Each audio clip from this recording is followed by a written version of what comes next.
we are going to be doing something slightly more interesting, and certainly when we get on to using the proper strong acid, it's going to be quite exciting, we hope. I don't Yeah, this is chemistry, guys. We could have got this all completely wrong. Now, what have we got in the jar? I don't know. What do you mean you don't know? White vinegar. Yeah, so we've put the acid into the jar already. The water has been on the boil. Yes, it has. And so now we can take it off the boil because that's just going to warm that up.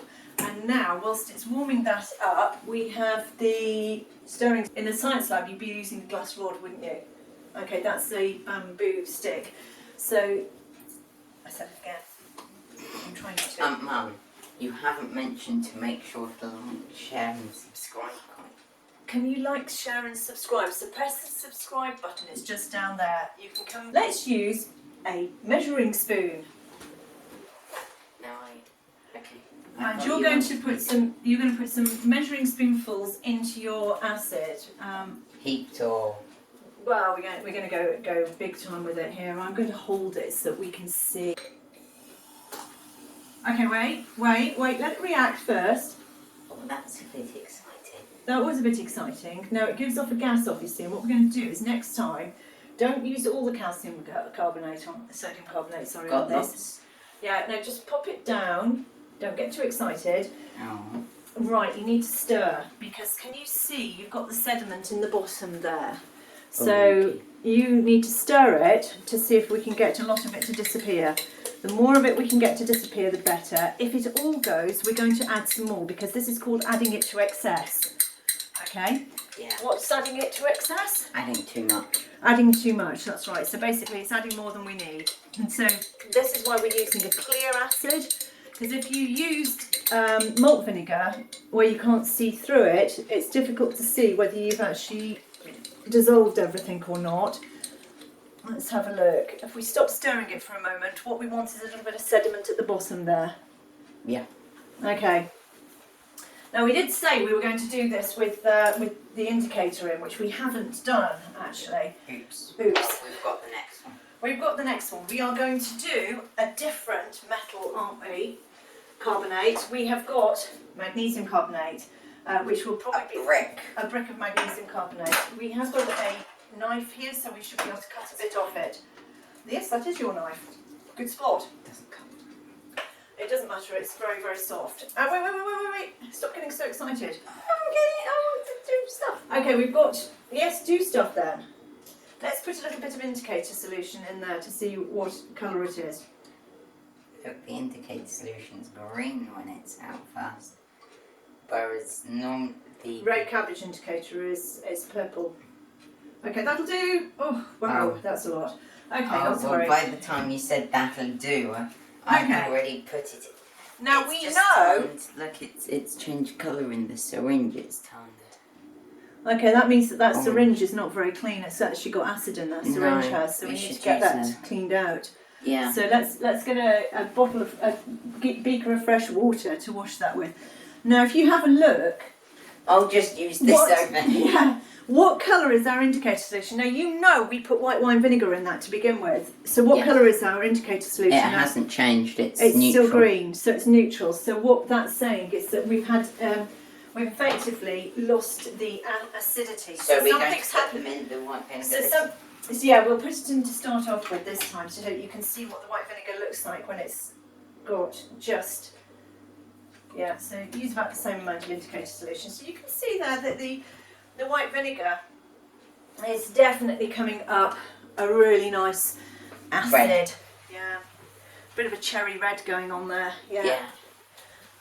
Whereas that's definitely very close to neutral or even slightly alkaline. It looks slightly alkaline. It does look slightly alkaline, I think you're right. Now I'm going to put that into our water bath to warm up so that it's ready for the next one.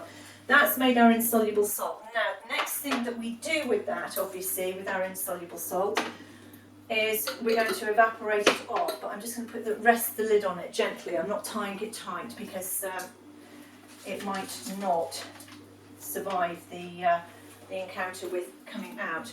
So you're going to cut some of it off then. That is magnesium carbonate. Corner. Well, we used about 1 heat one of these, which, if I have a quick look, it's 1 heat tablespoon. About this, Mum. Yeah, 1 heat tablespoonful was what you used before, so it's about that you're going to want to use this time. Yeah, so about that. Now you've got it broken up a bit, you're going to want to break it up a bit more than that, so I've got the mortar and pestle there for you. Breaky. So do you want to put it in there and give it a bit of a grind? Yes.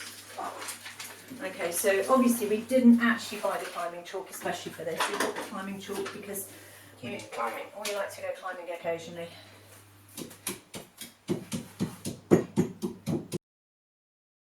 And in that break, we did another preparation of, this time, the acid plus the insoluble salt reaction, but without the indicator solution. So can you remember why we did it without the indicator solution this time? Why? Oh, basically that means, yeah, so you can see the colours. So that's right, because here you can see, this is the, I've got here the hydrochloric acid and magnesium carbonate. So when I did this one, I did it underneath the extractor fan. So I held it up quite high up to the extractor fan with the extractor fan on full. That's because today it is raining out in the garden. I would recommend, if you do have hydrochloric acid and you decide to do this reaction, which is unlikely, and please don't do it at home unless you know what you're doing and you know how to handle acids carefully. This should be done outdoors where you've got plenty of fuming. Okay, so come back with that one, because you've got the ethanoic acid, which is the vinegar, and you can see that's produced a beautiful pink colour solution. Now you wouldn't have seen these colours if we'd just done it with the indicator solution in, which is why you should always do it without the indicator. Now we're going to filter these to get the solid out, aren't we? So off we go with the filtration. So here we have got a coffee filter inside a household filter funnel, and you're going to swish, try and hold that upside down and get as much of it out as you can. There wasn't much in it anyway. No, there wasn't much in it anyway, but we don't need to make vast quantities of it. We're only doing a little sample so that we, so we've done the practical basically at home. So we can get rid of that jam jar now, and what we'll do is I will, because this is only, because we've only put magnesium carbonate and vinegar in there, that can go down the drain. Okay, so you would normally have to be very careful about disposing of chemicals in household waste, but these chemicals that we're using are ones that you would normally have in stuff and pour down the drain anyway. So we are filtering that into our little conical flask, which it's holds... barely noticeable. There is some in there. You can see. We give that a good shake, and I'm going to. This filter paper needs to be thrown out now, and that's going to be rinsed before we reuse it. Now we've got 2 evaporating basins here, which, as you can see, are little pudding bowls, and we're going to. If you can go closer to the camera, that might help. You can just pour that into the evaporating basin. And then we've got the warm water that we made earlier when we were doing the dissolving. So we've got the warm water that we were doing earlier when we did the dissolving. And that can now go into the warm water to help with the evaporation. And I will, if you want to, you can turn the heat back on underneath it just to evaporate it a little bit more. And I'll rinse out our conical flask, also known as a jam jar. You've turned your back on the camera again, so I'm rinsing out conical flask, also known as a jam jar, ready to do the second one. So now we can filter the second one quickly. And you can see coffee filter paper, filter funnel, jar of reactants, and pour it through and stand and wait until it filters. Now we've got... I would say, because we're waiting for it to... So the final stage is basically to wait for stuff to evaporate, and the evaporation could take several days. So if you were doing this in a lab at school, you would probably have left this on the side bench on the windowsills or in a special cupboard where you will come back in a few days' time to have a look at your crystals.